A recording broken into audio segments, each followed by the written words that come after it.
Ada. Ada semua. Ada ya. Oke, terima kasih.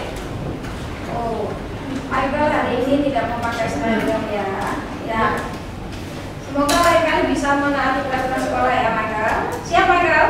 Iya. Oke, terima kasih. Baik. Ya, teman-teman semua, hari ini kita akan melanjutkan kegiatan pembelajaran kita dengan salah satu materi, yaitu berpikir komputasional. Ada yang sudah pernah belajar atau tahu apakah ini berpikir komputasional? Aku. Apa dipikir? Memecahkan masalah seperti komputer. Memecahkan masalah seperti komputer. Oke. Sebelumnya kita terinspirasi dari kata-kata yang ada. Memecahkan masalah seperti komputer. Ada yang lain? Selain terinspirasi dari yang ada di slide, ada lagi? Kira-kira apa? Komputasi. Ada yang pernah dengar istilah komputasi nggak?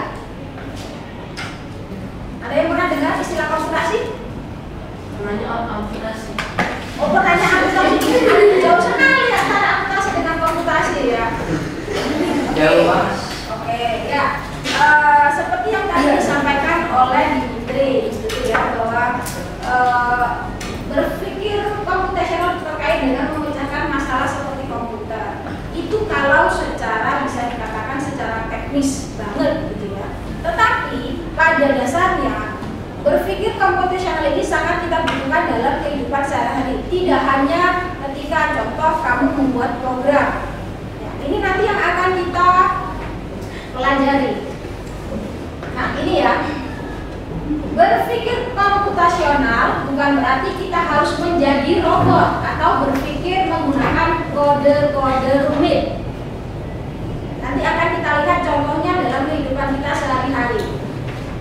Suatu metode atau cara berpikir yang memecahkan masalah rumit secara sistematis, efisien, dan logis. Ya.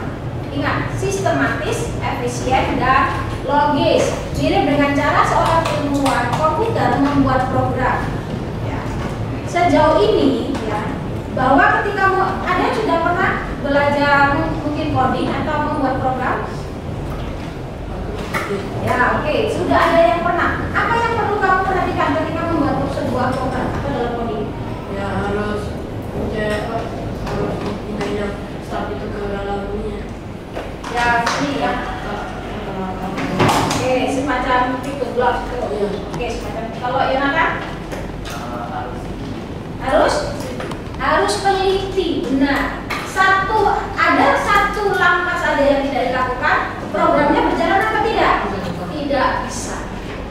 Ya, tidak bisa. Maka keterampilan dasar yang berguna untuk semua orang bukan hanya untuk programmer. Contoh nih, kamu ingin membuat mie instan, contoh gitu ya, membuat mie instan. Adakah langkah-langkah yang perlu diperhatikan? Ada. Ketika satu langkah saja tidak dilakukan, kira-kira bagaimana? Ini kan. Minyak nggak enak, minyak nggak jadi, apa lagi? Minyak. Bumbunya rasanya hambar. Bumbunya di skip. Oke, rasanya hambar karena bumbunya di skip, gitu kan? Karena tidak diberikan bumbu, ya, atau bahkan takarannya tidak sesuai, kan begitu. Nah, ini yang kita pelajari bahwa dalam kita berpikir komputasional ini tidak hanya masalah bahwa oh saya seorang programmer jadi harus menghasilkan program komputer, tidak seperti itu. Kalau bisa dikatakan di level dasar kita pahami dulu cara berpikir komputasional itu yang seperti apa ya. Dan ini ada 4 pilar utama. Yang pertama itu adalah dekomposisi, kedua pengenalan pola, ketiga abstraksi, dan keempat itu adalah algoritma. Ada yang pernah mendengar istilah ini? Algoritma ya, bukan logaritma, beda. Kalau matematika kan larinya ke logaritma ya. Ini adalah algoritma. Saya rumus gitu. Langkah-langkah, betul ya. Gampang kalau kaitannya dengan rumus, betul. Ya, kalau nama coding kan ada rumusnya ya kan. Nah, ini maksudnya di algoritma ini. Ya, ini yang akan kita pelajari dekomposisi. Ada yang pernah dengar dekomposisi?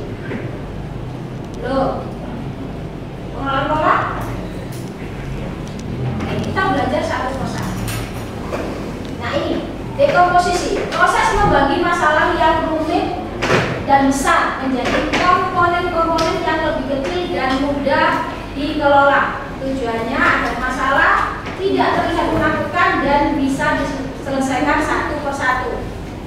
Contoh, kalau di sini ya, ini ada satu masalah yang biasa yang ditemukan dalam kehidupan sehari-hari, membuat nasi goreng. Siapa yang belum pernah membuat nasi goreng? Belum pernah. Berarti semuanya hampir pernah ya? Oke, hampir pernah. Angel, saya mau tanya, apa yang perlu kamu perhatikan ketika kamu akan membuat nasi goreng? Apa Angel? Penambahan pada bumbunya. Penambahan pada bumbu, apalagi? Apalagi?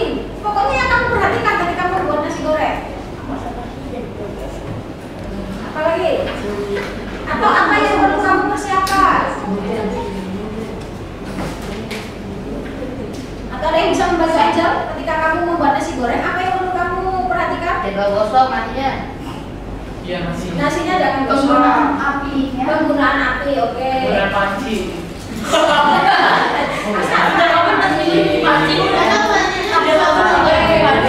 Menurut Michelle panas apinya, oke. Apalagi? Apalagi? Oke. Apalagi? Bahan-bahannya, bumbunya, oke. Apalagi? Waktu memasak. Waktu memasak, maksudnya lama memasak, oke. Ya.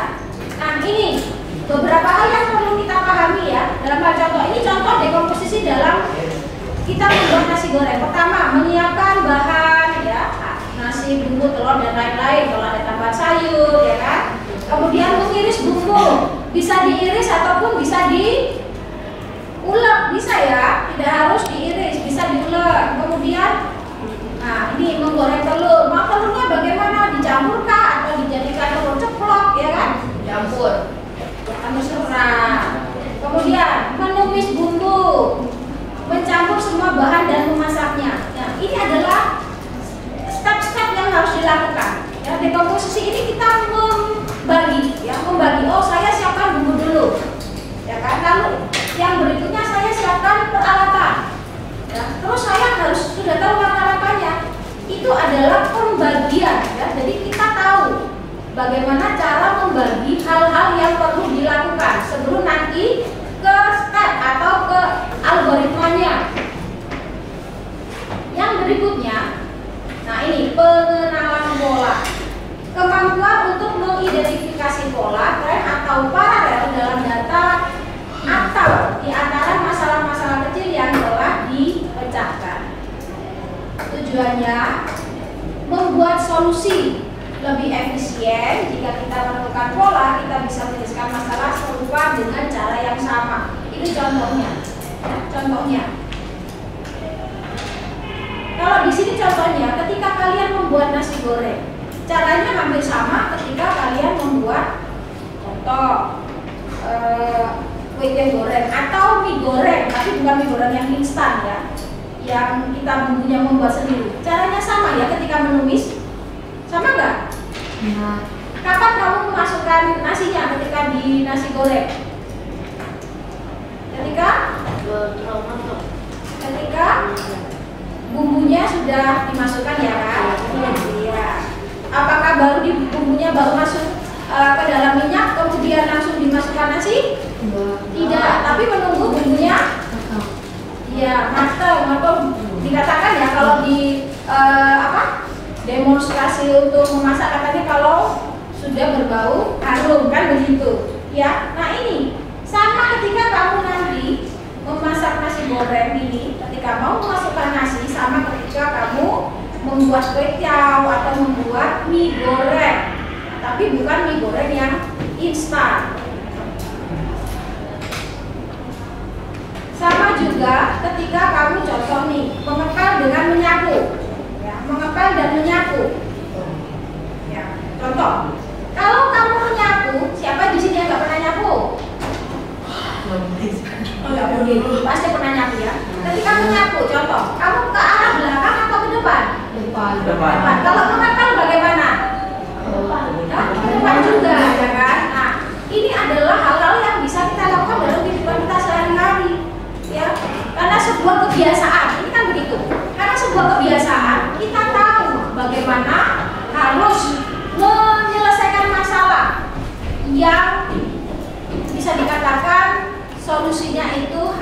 hampir sama atau masalahnya itu saling berkaitan.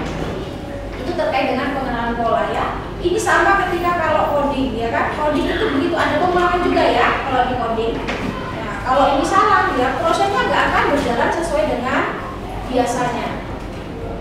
Yang ketiga adalah abstraksi, prosedur untuk menghilangkan data yang tidak relevan atau berlebihan dan berkonsentrasi secara eksklusif pada fakta-fakta yang paling krusial. Tujuannya agar kita tidak bingung dengan informasi yang terlalu banyak dan bisa fokus pada inti masalah. Contohnya kalau di sini, saat mengendarai sepeda, kita fokus pada cara mengayuh, menjaga keseimbangan dan mengerem. Kita tidak perlu memberikan cara bagaimana cara kerja detail setiap gear atau bahan pembuat bannya. Sama ketika kamu masak nasi goreng, perlu nggak kamu tahu bagaimana cara membuat wajan? Enggak. Ya. Perlu nggak kamu memikirkan, oh ini bagaimana ya membuat bumbu penyedap? Perlu tidak? Tidak perlu. Kenapa? Karena yang kamu perlukan bukan tahu cara untuk contoh kalau di sini membuat ban. Ya, ini kalau ketika mengayuh sepeda ya, tidak perlu tahu cara untuk membuat ban, tapi kamu harus tahu bagaimana cara untuk mengoperasikan, ya kan? Bagaimana cara mengayuh, kemudian kalau berbelok bagaimana posisi tangan, ya kan? Kalau mau mengerem bagaimana, apa yang harus ditekan, ya kan? Kemudian posisi kaki bagaimana ketika mengayuh, duduk yang baik bagaimana. Nah ini ya, sama ketika kamu juga berolahraga, ketika main basket, perlu nggak kamu tahu cara membuat bola basket? Apa yang perlu kamu tahu kalau bermain basket? Cara mendribel, oke ya. Jadi seperti itu. Ada hal-hal pokok yang sebenarnya tidak perlu kita tahu agar kita fokus pada tujuan. Yang berikutnya, nah ini algoritma. Algoritma ini sudah ke langkah-langkah. Kalau tadi kan persiapannya mulai dari dekomposisi sampai dengan abstraksi. Nah kalau algoritma ini adalah serangkaian langkah-langkah atau aturan yang jelas dan berurutan untuk menyelesaikan suatu masalah. Hasil akhir dari 3 pilar sebelumnya. Ya, 3 tadi adalah yang pertama dekomposisi, kedua pengenalan pola, dan yang ketiga adalah abstraksi. Langkah-langkahnya tadi ada di algoritma. Ada satu saja yang salah, maka tidak bisa dilakukan atau berjalan secara maksimal. Ya, urutannya jelas. Urutannya jelas, tidak ambigu. Pernah dengar kata ambigu? Ambigu itu berarti tidak bermakna ganda. Dan yang ketiga, pasti berhenti setelah masalah selesai. Ya, ketika solusi itu sudah tercapai, maka hasilnya benar. Resep contohnya ya, resep masakan, petunjuk perakitan mainan, tutorial cara melakukan sesuatu. Ya. Biasanya ada yang bermain Lego, ada yang bermain Lego di sini. Ya, nah, biasanya ada gratisan. Oh, nggak masalah mau gratisan atau beli. Sekarang kalau kamu beli Lego, ya dengan model tertentu, ada petunjuknya tidak? Ya. Ya. Kalau tidak mengikuti bagaimana? Tidak jadi. Sama. Ini inti dari algoritma. Kalau ada satu saja langkah yang tidak diikuti, atau ada satu bagian yang tidak ada, ya berarti tidak bisa menjadi hasil yang sempurna, atau langkah yang kamu lakukan tidak menghasilkan hasil yang baik. Seperti tadi ya, contohnya ketika membuat nasi goreng, ya, atau nasi goreng ini instan, bumbunya tidak dimasukkan, rasanya bagaimana? Tidak. Mie instannya jadi kan? Jadi, tapi nggak enak. Nah, ini yang perlu diperhatikan ketika berkaitan dengan algoritma.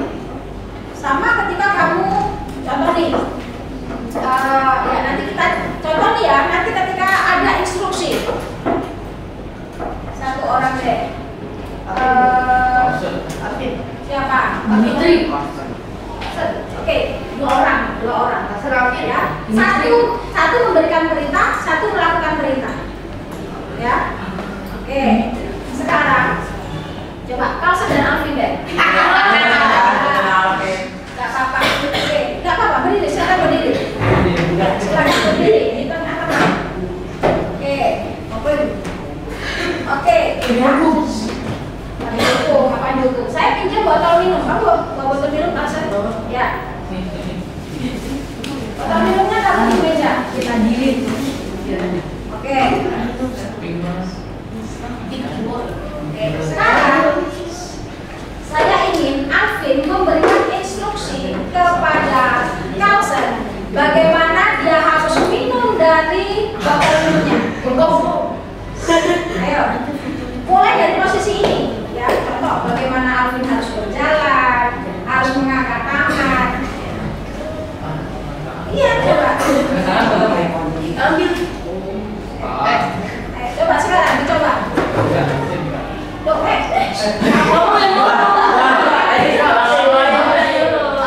Nah, Alvin yang memberikan instruksi yang melakukan. Ya, Kalsen, maju. Ambil botol minumnya. Berapa lama? 3, dimulai. Bukan tutup botol. Emang bisa? Pegang dulu dong botol. Ayo, apakah bisa? Kamu nggak boleh pegang dulu, hanya buka doang. Bisa nggak? Gak bisa. Ambil botolnya bisa buka. Adakah instruksi untuk membuka?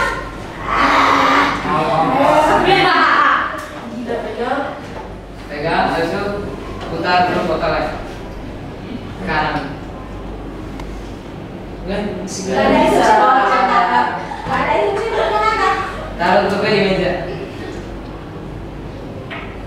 Bentar. Habis itu minum lewat mulut. Emang bisa? Kamu nggak Bisa. Habis itu minum lewat mulut.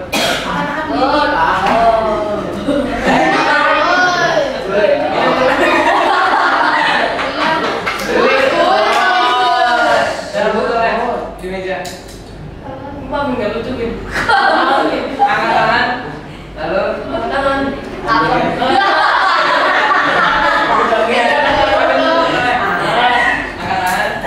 lalu tutup, putar ke kiri. Turunkan. Taruh di tutup botol. Taruh di botol. Lalu putar ke kiri.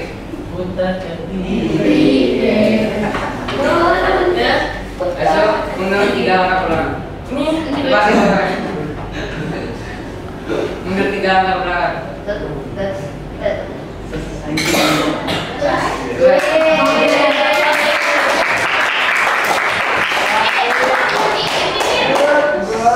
Oke ya.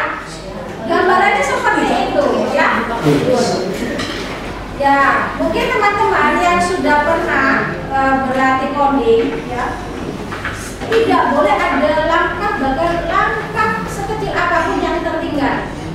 Apa yang terjadi kalau ada langkah yang tidak dilakukan? Tidak?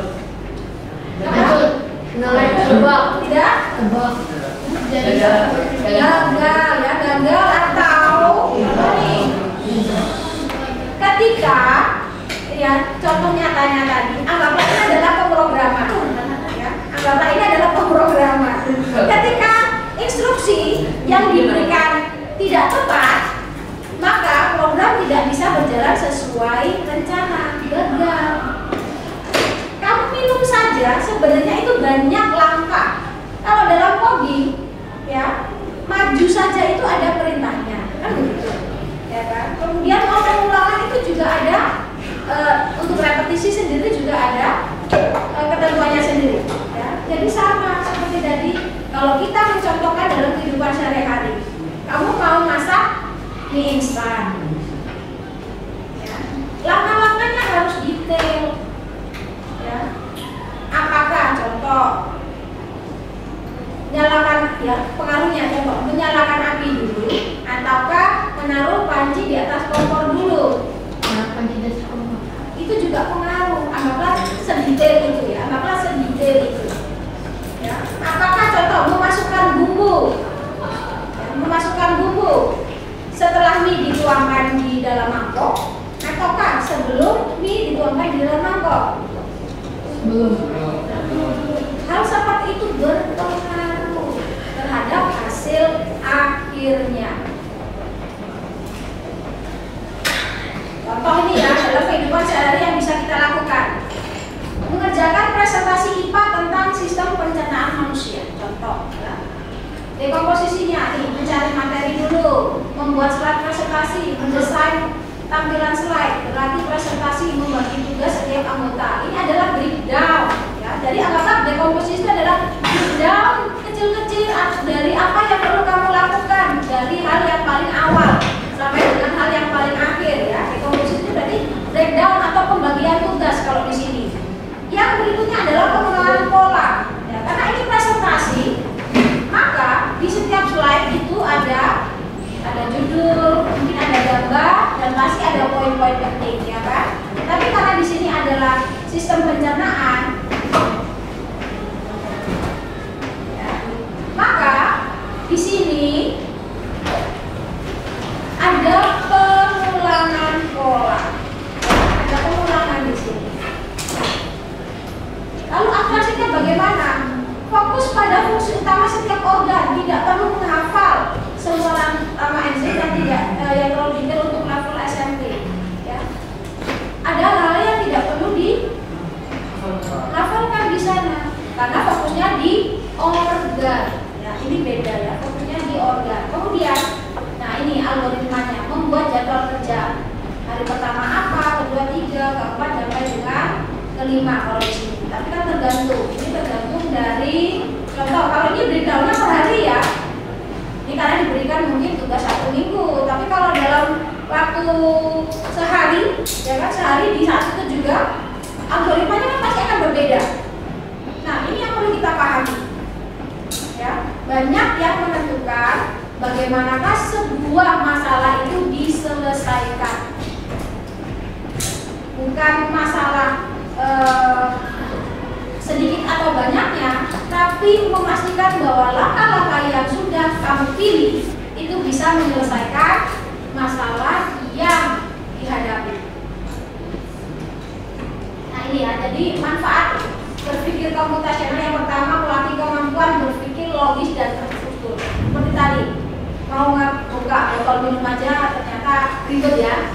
Ternyata ribet, gak cuma kalau kita ngambil botol minum udah, tidak seperti itu ternyata kalau bersifat program ya. Kemudian membantumu merencanakan sesuatu yang lebih efektif dan efisien. Banyak cara menuju Roma ya. Bahkan tadi membuka botol minum, apakah hanya ada satu instruksi? Ya, sebenarnya tidak, banyak sekali ya, banyak sekali. Maka kamu bisa memilih mana yang paling efisien bagi kamu. Yang berikutnya, membuatmu menjadi pemecah masalah atau problem solver yang lebih baik ya. Yang berikutnya, meningkatkan kreativitas dalam mencari solusi. Seperti tadi, tidak hanya satu penyelesaian masalah, banyak ya. Biasanya kan mau jalan yang panjang atau jalan yang simpel. Menjadi fondasi penting jika kamu tertarik pada bidang sains, teknologi, teknik, dan matematika di masa depan. Ini sangat jelas sekali. Kenapa? Karena membutuhkan yang namanya satu adalah langkah berpikir yang logis, dan yang berikutnya juga pandai memprediksi sesuatu, ya, pandai memprediksi sesuatu. Oh, kalau saya melakukan langkah ini, kira-kira bagaimana ya? Tepat atau tidak solusi yang saya berikan? Ya. Kalau namanya seperti tadi ya, namanya membuat program, salah sedikit saja programnya tidak berjalan. Ya. Jadi lagunya ke sana. Jadi bagi kalian yang tertarik untuk ini ya di bidang sains, ya, contoh kedokteran, ya kan, kemudian bidang teknologi, mungkin kamu mau jadi programmer ya. Kemudian di bidang teknik kamu mau jadi insinyur ya, kemudian mungkin terkait dengan matematika ya kan, bisa matematika ini kan banyak, bisa mungkin kamu sebagai seorang peneliti ya kan, peneliti hitung-hitungan itu sangat dibutuhkan ya. Maka cara berpikir logis itu jangan dikira hanya masuk ke dalam hitungan, tidak pikir kalian sendiri juga menentukan kira-kira ketika kamu memilih. Saya rasa di antara kalian kan sudah ada yang menentukan mulai memilih ya. Oh, nanti saya ingin menjadi seorang dokter. Menjadi seorang dokter itu tidak mudah, ya kan? Banyak hal yang perlu dipersiapkan. Ya, tidak bisa sesuatu yang mendadak. Kamu mulai dari ini harus sudah bisa berpikir dengan cara yang kreatif dan juga efisien, cepat, ya, mencari solusi dengan cara yang baik. Oke, jadi ya, kesimpulannya, berpikir komputasional adalah alat bantu berpikir yang bisa digunakan siapa saja untuk menghadapi tantangan apapun. Ya, jadi siapa saja, Dimitri, untuk menghadapi tantangan apapun. Ya, ini 4 pilarnya ada dekomposisi, pengenalan pola, abstraksi, dan algoritma. Oke, setelah ini, seperti tadi saya bilang, saya akan memberikan satu kasus untuk masing-masing orang, ya, masing-masing orang, satu kelompok, ya. Sudah yang terdapat, ya.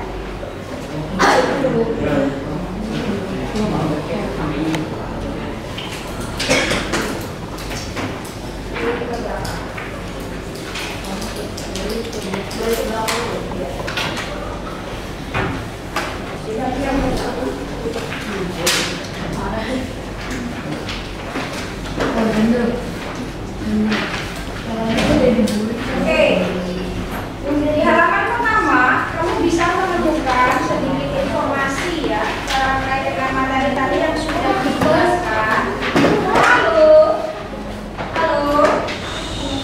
di sana ada 8 masalah.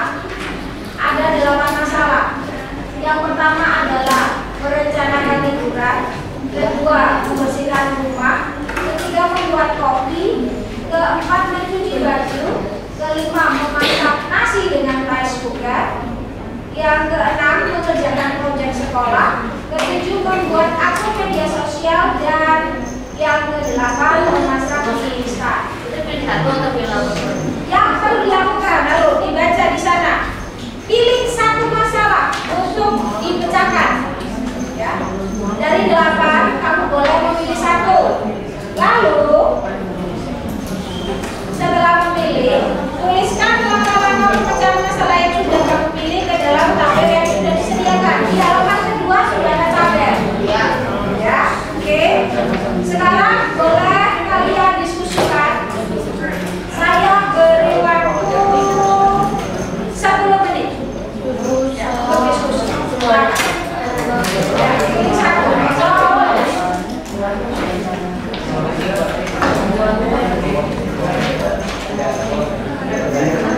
Ditulis masalah apa yang kamu inginkan dibicarakan. Kamarnya min.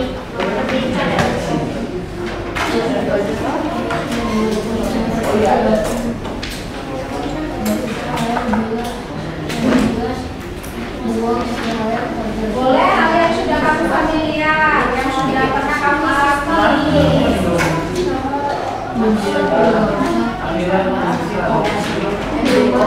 Ini satu aja dari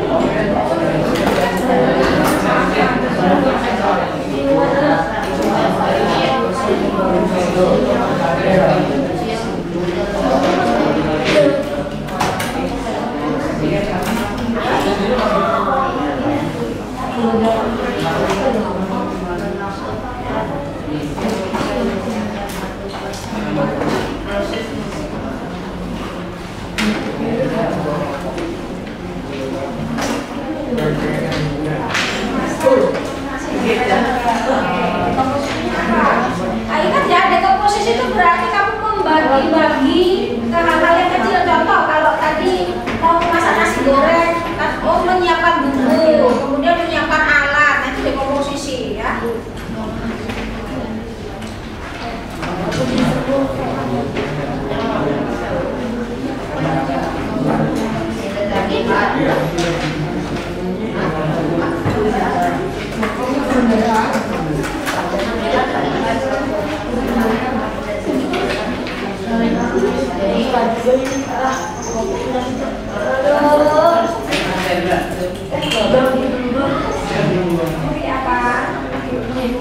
kopi. Oke.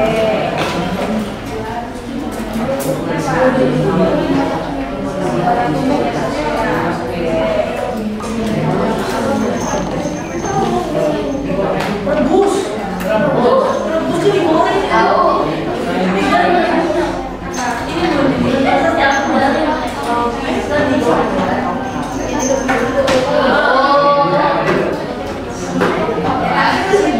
Kenapa disebut kopi goreng? Karena kita pakai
Ada yang memilih mencuci baju?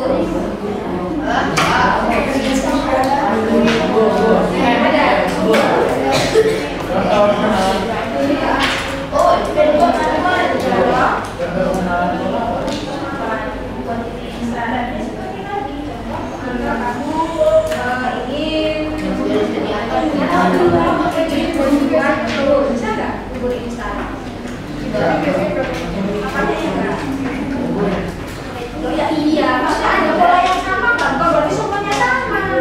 Ada pola yang sama nggak? Pola yang sama. Ya, apa?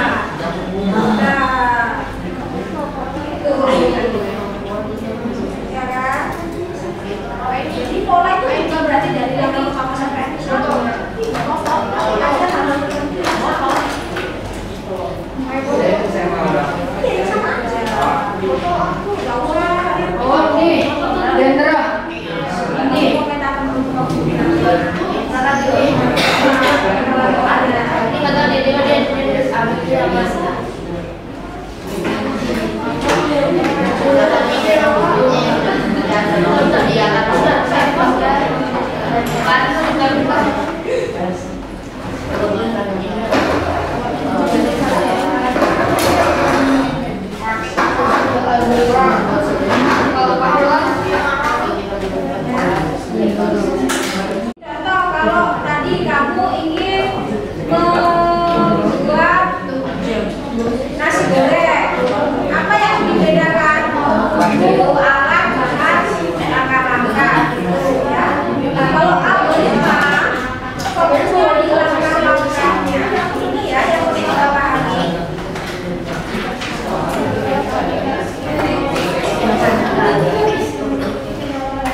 jalan.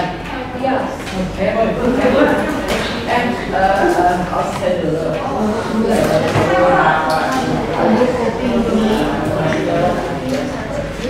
Oke, gak apa-apa ya, coba Dimitri sama Alfred ya, ayo.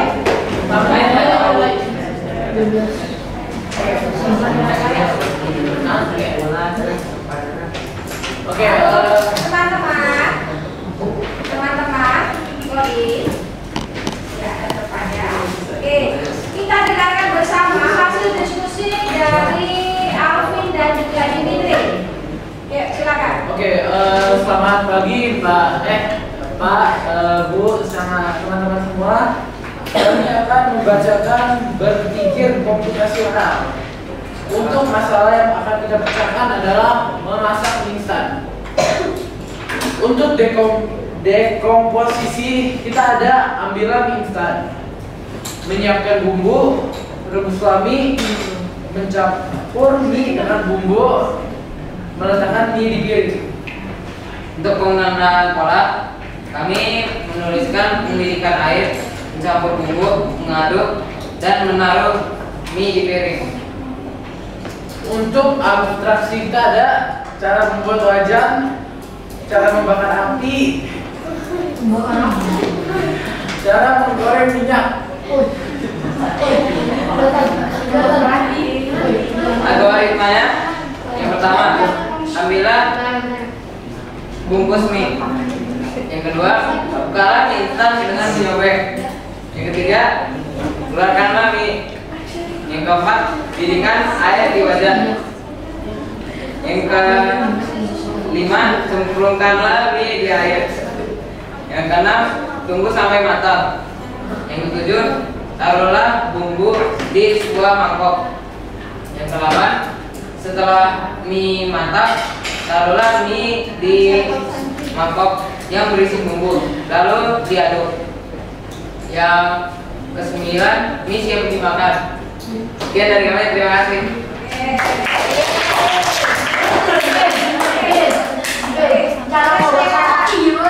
Oke, boleh saya pinjam? Oke, ya. Di sini tadi, ya, dekomposisi sekali lagi terkait dengan pemecahan tugas-tugas yang lebih kecil. Oke, ya.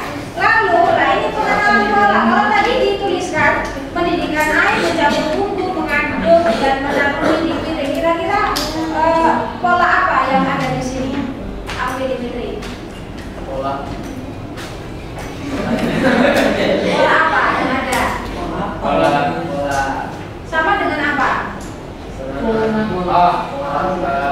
Sama membuat instan. Bubur mana ada yang instan? Ada. Oh, Bubur instan. instan. Bubur anak-anak. Apa? Bihun instan. Bihun instan. Oke, ya, sama seperti bubur instan atau bubur instan